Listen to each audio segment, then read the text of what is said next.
అందరికీ నమస్కారం. కథల పల్లకి ఛానల్కి స్వాగతం. ఇప్పుడు మనం జాబిల్లి కోసం పాట 36 విందాం.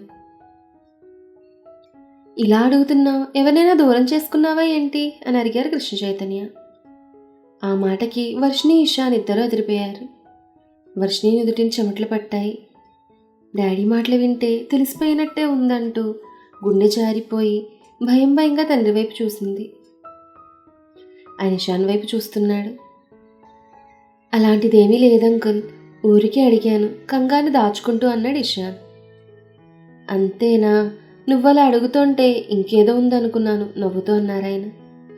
ఆయన నవ్వుతో ఇద్దరిలో భయం తగ్గి రిలాక్స్ అయ్యారు. వీడి ముఖం, వీడెప్పుడు ఇలాగే ఏదేదో మాట్లాడి ఎదుటివాళ్ళకి ఏదో ఉందన్న బిల్డప్ ఇస్తాడు. అసలు విషయం శూన్యం అంది వసుమతి. ఆ మాటతో అందరూ నవ్వేశారు. వర్షిణి ముఖంలో కూడా నవ్వు విరిసింది. ఇషాన్ తల్లివైపు గుర్రుగా చూశాడు. చూసింది చాలేరా అంది వసుమతి. ఇంతలో లక్ష్మి కాఫీ స్నాక్స్ తీసుకొచ్చింది. ఇప్పుడేం వద్దన్నా తీసుకోండి అంటూ బలవంతం చేస్తూ అక్క అని మొదటిసారి పిలిచారు. డిన్నర్ చేసి వెళ్లాల్సిందే అంది వసుమతి. ఇప్పుడు అలాంటివేం పెట్టుకోవద్దు, మరోసారి తప్పకుండా చేస్తామక్క అన్నాడు కృష్ణ చైతన్య. అదేం కుదరదు, మీరు డిన్నర్ చేయకపోతే నేను గృహప్రవేశానికి రాను బెదిరింపుగా అంది. చూసారా, అప్పుడే ఆడపడుచు అలకలు బెదిరింపులు మొదలుపెట్టేసింది. అనవసరంగా అక్క అని పిలిచావు, ఇక నుంచి నీ పని అవుట్ సంతోష్ నవ్వుతూ అన్నారు. అందరూ నవ్వేశారు ఆ మాటకి. అక్కది బెదిరింపు కాదు బావగారు, అభిమానం. మా అక్క అంత అభిమానంగా భోజనం పెడతానంటే కాదంటానా నవ్వుతూ అన్నాడు. కృష్ణ చైతన్య తన బావగారని పిలవగానే సంతోష్ చాలా ఆనందపడ్డాడు. అంత కోటీశ్వరుడైన భేషజం లేదు, మంచి మనసు. ఎదుటివారి పట్ల మర్యాద, మన్నన. బిజినెస్ చేస్తున్న ఏనాడు కుళ్ళు కుట్రలు కుతంత్రాలు చేయడు. బిజినెస్ సర్కిల్లో అజాత శత్రువు అని పేరు. ఆయనకు తగ్గ ఇల్లాలి స్రవంతి. వర్షిణి కూడా అదే మర్యాద, మన్నన, నమ్రత, వినయ విధేయతలు కలిగిన అమ్మాయి. ఒక్కతే కూతురైనా క్రమశిక్షణగా పెంచారు. వర్షిణికి పెళ్లి కాకపోతే ఎంత బాగుండేది. తన నిషానికిమ్మని అడిగేవాణ్ణి. ఇద్దరికీ మంచి జోడీ అయ్యేది. అదృష్టం లేదు. మరోసారి బాధగా అనుకున్నారు సంతోష్. తమ్ముడు, నీకేమేమి ఇష్టమో చెప్పు, చిటికలో చేసేస్తాను హుషారుగా అంది వసుమతి. ఓయ్, మీ తమ్ముడికే కాదు మా చెల్లాయికి ఇష్టమైంది కూడా చేయి అన్నారు సంతోష్. చెప్పు స్రవంతి, నీకేమిష్టమో అంది వసుమతి. అయ్యో ఆంటీ, మమ్మీ ఏది పడితే తినకూడదు, తనకి డైట్ అంది వర్షిణి. నాకు తెలుసు, ఒక్కరోజుకి ఏం కాదులే, నువ్వు కంగారు పడకు వర్షిణి అంది వసుమతి. అదేం వద్దుదినా, నాకు ఇంట్లో వర్షిణి చేస్తుంది, వీళ్ళు తింటారులే అంది స్రవంతి. నీ డైట్ ప్రకారమే లైట్గా చేస్తాను, వాళ్ళిద్దరూ తిని నువ్వు ఒక్కదానివే అలా ఉండడం నాకు నచ్చదందామె. దాంతో స్రవంతి తలూపింది. ఇంకా ఇక్కడే ఉంటే లేనిపోని మాటలొచ్చి ఎక్కడ అనుమానాలకు దారి తీస్తాయో అని. డాడీ, నేను ఇంటికి వెళ్తాను, మీరుంటారు కదా అంది వర్షిణి. అదేంటి డిన్నర్ కుండకుండా వెళ్ళిపోతున్నావు వసుమతి ఆశ్చర్యంగా అడిగింది. నేను మళ్ళీ వస్తానులే ఆంటీ, వీడు నిద్రకు వచ్చినట్టున్నాడు కొడుకుని సాకుగా చూపుతూ ఉంది. సరే అక్క, డిన్నర్ టైంకి మేము మళ్ళీ వస్తామన్నారు కృష్ణ చైతన్య. వెళ్ళి మళ్ళీ రావడం ఎందుకు, ఉండండి, చక్కగా కబుర్లు చెప్పుకోవచ్చు అంది వసుమతి. అవును మావయ్య, ఉండండి ఇషాన్ కూడా అన్నాడు. కావాలని చేస్తున్నాడంటూ అతని వైపు కుర్రుగా చూసింది వర్షిణి. పోవే పుస్కి అన్నట్టుగా చూశాడు వర్షిని ఇషాన్. వర్షిణి కోపంగా పళ్ళు నూరుకుంటూ సరే డాడీ, మీరుండండి, నేను ఆ టైంకి వస్తాలే అంది వర్షిణి. నువ్వు మాత్రం వెళ్ళడం ఎందుకు వర్షిణి, వాడికి నిద్ర వస్తే పడుకోబెట్టడానికి ఇంత పెద్ద ఇంట్లో ప్లేస్ లేదా ఏంటి అంది వసుమతి. మామూలుగానే నన్ను వీడిని వదలదీవిడ, ఇప్పుడు డాడీ అక్క అంటూ వరుస కలిపాడు, ఇంకెందుకు వదులుతుంది అనుకుంటూ. కాదులే ఆంటీ, నేను పక్కన పడుకుంటేగా నిద్రపోడంది. ఆ మాటకి వసుమతి ఏదో అనబోతుంటే, పోనీ వెళ్ళి మళ్ళీ వస్తుందిలే, వర్షిని ఎందుకు ఇబ్బంది పెడతావు, నువ్వు వాడిని పడుకోబెట్టి వచ్చేయమ్మా అన్నారు సంతోష్. వాడిని పడుకోబెట్టి వచ్చేస్తే ఎవరు చూస్తారు, రాగిణి కూడా ఉండదు కదా అంది వసుమతి. సరే, కీర్తి వాళ్ళ ఇంట్లో వదులుతుందిలే అన్నారు సంతోష్. నిద్రలో డిస్టర్బ్ అవుతుంది, అందుకనే ఇక్కడ పడుకోబెట్టమని చెప్తున్నాను, ఒకేసారి డిన్నర్ చేసి వెళ్తారు అంది వసుమతి. అది కాదే అని సంతోష్ అంటుండగా, ఇంకిది ఇలా సాగుతూనే ఉంటుందని చిరాకొచ్చి, నేనుంటాను, ఇంక డిస్కషన్ వద్దు మొహం అదోలా పెట్టింది వర్షిణి. దాంతో ఆమె ముఖం చూసి అందరూ నవ్వేశారు. అదిగో ఆ రూమ్కి వెళ్ళి పడుకోబెట్టు, గెస్ట్ రూమ్ చూపిస్తోంది వసుమతి. సరే ఆంటీ అంది వర్షిణి. హలో మిసెస్ వర్షిణి గారు, నేను మీ డాడీని మావయ్య అని పిలుస్తుంటే మీరేంటి మా మమ్మీని ఆంటీ అని పిలుస్తున్నారు? అత్త అని పిలువు కుంటగా అన్నాడు ఇషాన్. ఆ మాటకి వర్షిణి అతన్ని చంపేసేలా చూసింది. ఎలా పిలిస్తే ఏముంది లేరా, అయినా అత్తను కూడా ఆంటీ అనే పిలుస్తున్నారుగా. వాడికి నిద్ర వస్తున్నట్టుంది, నువ్వు వెళ్ళమ్మా అంది వసుమతి. వర్షిణి రూమ్లోకి వచ్చింది. ఒరేయ్, నిన్ను అడ్డం పెట్టుకుని ఇంటికి వెళ్ళాలనుకున్నా కుదరలేదు కదరా బాబు. నువ్వు నిద్రపోకపోతే నేనేదో అబద్ధం చెప్పాననుకుంటారు. పడుకోరా జోకొడుతూ అంది. దాంతో వాడు నవ్వాడు. నీకేం అర్థమైందిరా నవ్వుతున్నావు అంది వర్షిణి. మళ్ళీ వాడు కిలకిలా నవ్వేశాడు. ఒరే, నీకు ఈ మధ్య చాలా ఎక్కువైందిరా, చూస్తున్నానుగా. ఇక్కడి నుంచి వెళ్ళిపోతాం కదా, అప్పుడు నీ దిక్క కుదురుతుంది లేరా అంది. వాడికి అర్థమైనట్టుగా బిక్కమొహం వేశాడు. అది చూసిన వర్షిణి, నీకు ఇన్ని తెలివితేటలేంట్రా, నా మాటలన్నీ తెలిసిపోతున్నాయి. నీ బాబులాగే ముదురురా నువ్వు. నీ బాబు కొన్ని రోజులు సైలెంట్గా ఉన్నాడు, ఇప్పుడు మళ్ళీ తెగ రెచ్చిపోతున్నాడు. నాకు దొరక్కపోడు, చుక్కలు చూపిస్తానప్పుడు కోపంగా అంది వర్షిణి. దాంతో వాడికి కోపం వచ్చి వర్షిణి ముఖం మీద టప్పును కొట్టాడు. చురుక్కుమని దెబ్బ తగలడంతో చెంపరుద్దుకుంటూ, ఒరే ఎంత కోపంరా నీకు, నీ బాబుని అన్నాననా, ఇద్దరిని ఎరగదీస్తాను నాకు మండిందంటే కోపంగా అంది వర్షిణి. దాంతో వాడు ఏడుపు మొదలుపెట్టాడు.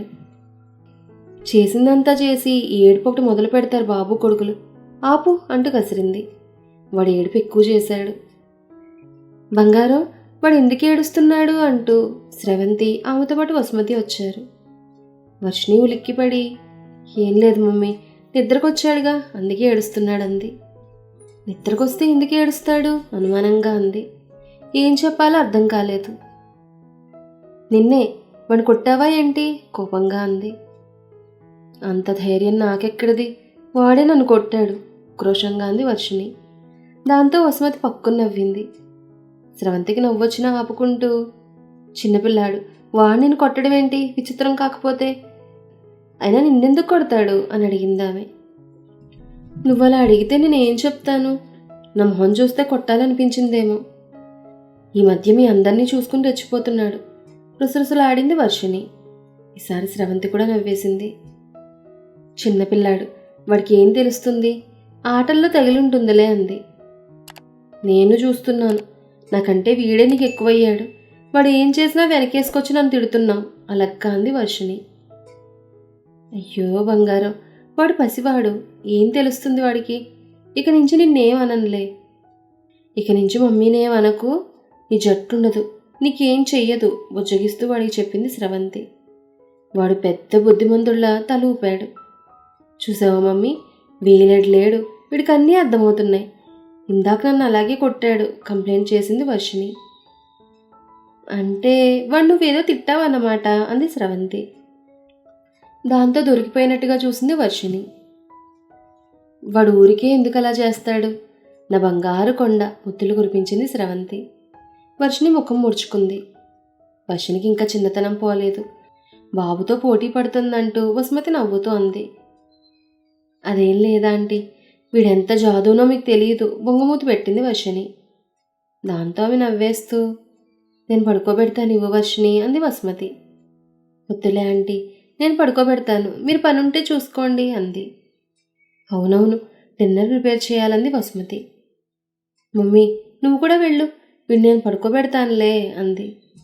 సరే అంటే ఇద్దరూ వెళ్ళిపోయారు. రే, నన్ను ఇరికించాలని ఏడ్చావు కదరా, నీతో మాట్లాడుపో అంటూ వాడిని బెడ్ మీద దించిపోయింది.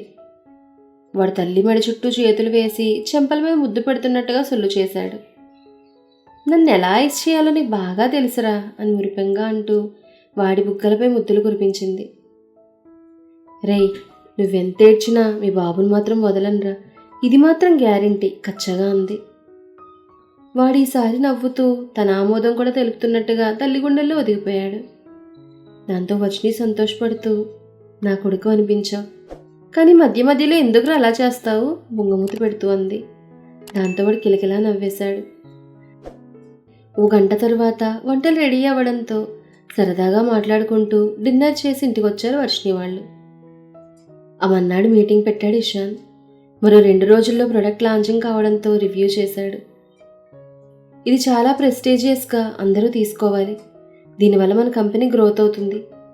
ఇది కంపెనీలో నా మొదటి ప్రాజెక్ట్. ఏ చిన్న మిస్టేక్ జరిగినా సహించను కఠినంగా అన్నాడు ఇషాన్. అలాంటిదేం లేదు సార్, వర్షి మేడం దగ్గరుండి అంతా చూసుకున్నారంటూ అందరూ తమ తమ వర్క్ ప్రోగ్రెస్ చెప్పారు. గుడ్, ఇదే డెడికేషన్ ప్రొడక్ట్ సక్సెస్ అయ్యే వరకు ఉండాలి. మీడియా వాళ్ళని పిలుస్తున్నాం కాబట్టి జాగ్రత్తగా ఉండండి. వర్షిణి గారు, ఈవెంట్ దగ్గరుండి చూసుకోండి. మీ మీద నమ్మకంతో మీకు ఈ బాధ్యత అప్పగిస్తున్నాను. నాకు మాట రానీయకండి అన్నాడు Ishan. I will do my level best sir అంది వర్షిణి. ఇంకాసేపు ప్రొడక్ట్ గురించి, ఆ రోజు జరిగే కార్యక్రమాల గురించి, ఎవరెవరికి ఏ రెస్పాన్సిబిలిటీ అప్పగించాలో, పబ్లిసిటీ ఎలా చేయాలో మాట్లాడుకుని మీటింగ్ ముగించాడు ఇషాన్. మీటింగ్ హాల్ నుంచి అందరూ వెళ్ళిపోయారు. వర్షిణి మాత్రమే ఉండడంతో ఏంటి అన్నట్టుగా చూశాడు. అందరూ వెళ్ళిపోయారా లేదా అని మళ్ళీ ఒకసారి చూసింది. ఎవ్వరూ లేరు. తాను ఇషాన్ మాత్రమే ఉన్నారు. అది సౌండ్ ప్రూఫ్ రూమ్ కావడంతో తమ మాటలు బయటకు వినిపించావు. వర్షిణి సూటిగా అతని వైపు చూస్తోంది. మేడం గారేంటి ఇలా చూస్తోంది, ఏదో తేడాగా ఉందే అనుకున్నాడు ఇషాన్.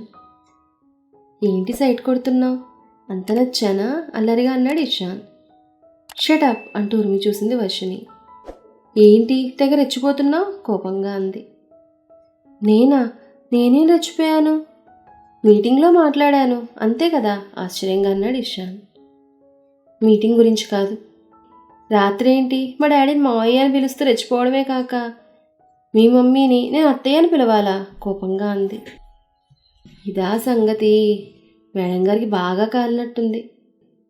అయినా మా మమ్మీ నీకు అత్తయ్య కదే, పిలిస్తే కరిగిపోతావా, ఇప్పటికైనా పిలవాల్సిందే కదా, అదేదో ఇప్పుడే పిలిస్తే కొంపలంటుకున్నట్టు ఎగురుతావు ఎందుకు అనుకున్నాడు ఇషాంతన మనసులో. నిన్నే అలా చూస్తావే అంది వర్షిణి. మీ డాడీనే మా మమ్మీని అక్క అని పిలిచింది, ఆయనే ముందు వరుసలు కలిపింది, నన్నంటావే, పైగా నేను మావయ్య అని పిలిస్తే హ్యాపీగా ఫీల్ అయ్యారు ఆయన. మా మమ్మీ కూడా నువ్వు అత్తని పిలిస్తే హ్యాపీగా ఫీల్ అవుతుంది కదా అని పిలవమన్నాను. పెద్ద నీ సొమ్మేదో పోయినట్టు ఫీల్ అవుతున్నావేంటి తాపీగా అన్నాడు ఇషాన్. మా డాడీ అభిమానంతో పిలిచాడు, కానీ నువ్వెందుకు అలా పిలవమన్నావో తెలియనంత చిన్నపిల్లని కాను నేను మరింత కోపంగా అంది. నువ్వు చిన్నపిల్లవని నేనెందుకంటాను, పిల్లాడికి తల్లివైతేను సాగదీస్తూ అన్నాడు. దాంతో వర్షిణి ముఖం ఎర్రబడింది. ఈ ఎక్స్ట్రా వేషాలే వద్దనేది, మా డాడీని మావయ్య అని పిలవకు కంపరంగా ఉందంది. దాంతో ఇషాన్ ముఖం వెలవెలబోయింది. అంతలోనే తేరుకుని, ఆ మాట మీ డాడీతో చెప్పించు మానేస్తాను, అయినా నేను మావయ్య అని పిలిస్తే నీకేంటి ప్రాబ్లం అన్నాడు ఇషాన్. నాకే ప్రాబ్లం, మా డాడీని అలా పిలిచే హక్కు నా మేనమామ పిల్లలకు నా భర్తకు మాత్రమే ఉంది. ఎవరు పడితే వాళ్ళు అలా పిలిస్తే నాకు నచ్చదు అంది వర్షిణి. నీ మొగుడిని నేనే కదే, అయినా నేను పిలిస్తే నచ్చదా? ఎదురుగా ఉన్న మొగుడిని కాదని ఎవడో ఉన్నట్టు వెధవ బిల్డప్ నువ్వును. ఎంతకాలం ఇలా నాటకం ఆడతావో నేను చూస్తాను. నీ మొగుడొచ్చే వరకు నేను మావయ్యనే పిలుస్తాను. వాడొచ్చాక చూద్దాంలే నిర్లక్ష్యంగా అన్నాడు ఇషాన్. ఇక చెప్పినా వినడని అర్థమై, పిలిస్తే పిలిచొచ్చావు, ఎందుకంత ఓవర్ యాక్షన్, మా డాడీకి రాత్రి అనుమానం వచ్చింది చూసావు కదా, నువ్వు ఇలాగే ఎక్స్ట్రాలు చేసావు అనుకో దొరికిపోతాం. మా డాడీ సాఫ్ట్గా కనిపిస్తున్నాడని ఏం చెయ్యడు అనుకోకు, నా విషయంలో అసలు ఏది బేర్ చేయరు. నేను వద్దన్నాననే నీ గురించి ఎంక్వైరీ చేయలేదు, లేకపోతే తమరి పాటికి జీవితాంతం బెడ్కి అంకితం అయ్యేటట్టుగా చేసేవారు. అదేమో మావయ్య అనుకో నీ శాలరీ కూడా కనిపించకుండా చేసేవాడు. ఏ మూలో నాలో ఉన్న మానవత్వం నన్ను నీ గురించి పెదవి దాటనేయకుండా చేసింది. పైగా నువ్వంటే నాకు అసహ్యం. ఈ మాట వినగానే ఇషాన్ తట్టుకోలేకపోయాడు. ఎందుకు హని నీ హృదయం ఇంత కఠినమైంది? నన్ను ప్రేమించిన హృదయమే నన్ను ద్వేషిస్తుంటే తట్టుకోలేకపోతున్నాను. ఒక్కసారి క్షమించి నాకు ఒక అవకాశం ఇవ్వచ్చు కదా, అప్పుడు నేను మారిపోయానని, పాతిషాన్ని కాదని, నిన్ను ఎంతగానో ప్రేమిస్తున్నానని నీ ఈశ్వరని నీకు తెలుస్తుంది బాధగా అనుకున్నాడు తన మనసులో. కానీ అతని బాధను గమనించని వర్షిణి, అందుకే మన మధ్య జరిగింది ఎవరికీ తెలియడం నాకు ఇష్టం లేదు. ఒకవేళ అలా తెలిసిన క్షణమే నేను ఈ లోకంలో ఉండను దృఢంగా అంది వర్షిణి. దాంతో ఇషాన్ ఉలిక్కిపడి ఆమె వైపు చూశాడు. ఇంకోసారి ఆ మాట అన్నావంటే నేనే చంపేస్తాను ఆగ్రహావేశాలతో మండిపడ్డాడు ఇషాన్. అతని కోపానికి వర్షిణి భయంతో బిక్కచచ్చిపోయింది. ఈ మాట అనేటప్పుడు నీకు నీ కొడుకు గుర్తు రాలేదా? నీ మీద బెంగతో ప్రాణాల మీదకు తెచ్చుకున్న మీ మమ్మీ గుర్తు రాలేదా? నీ మీద ఎన్నో ఆశలు పెట్టుకున్న మీ డాడీ గుర్తు రాలేదా? చెడామడా దులిపేశాడు. నిజమే, తను అలా ఎలా అనగలిగింది? ధ్రువ్, మమ్మీ, డాడీ తను లేకపోతే బ్రతకగలరా? ఎలా మర్చిపోయింది అనుకుంటూ తన్ని తాను తిట్టుకుంది. అంతలోనే నీ వల్ల ఇలా మాట్లాడాల్సి వచ్చింది, లేకపోతే చావాల్సిన కర్మ నాకేంటి? ఇషాన్ మీద రివర్స్లో విరుచుకుపడింది. దాంతో ఇషాన్ తెల్లబోయాడు. ఏం ఆడవాళ్ళరా బాబు, ఎటువంటి పరిస్థితుల్లోనైనా భలే డిఫెండ్ చేసుకుంటారు. తను తప్పుగా మాట్లాడిందని తెలుసు, కానీ అది ఒప్పుకోవడానికి ఇగో అడ్డొచ్చింది. హలో, నువ్వు భయపడుతున్నట్టుగా నేనేం చెప్పను, తెలిసేటట్టు చెయ్యను. నీ అంతటి నువ్వు చెప్పే వరకు నేను పెదవి విప్పను అన్నాడు ఇషాన్. నేను చస్తే అనబోయి మళ్ళీ తిడతానని భయపడి ఆ మాట మింగేసింది. అది గమనించిన ఇషాన్కు నవ్వొచ్చినా పెదవుల మాటను దాచాడు. ఇంతలో వర్షిణి, నేను చెప్పను, ఆ అవసరం నాకు లేదు దృఢంగా అంది. సరే, నువ్వు నలుగురిలో చెప్పకపోయినా కనీసం నా దగ్గరైనా ఒప్పుకుంటావు, ఆ నమ్మకం నాకుంది. అప్పుడు ఇంతకింత బదులు తీర్చుకుంటాను తమాషాగా అన్నాడు.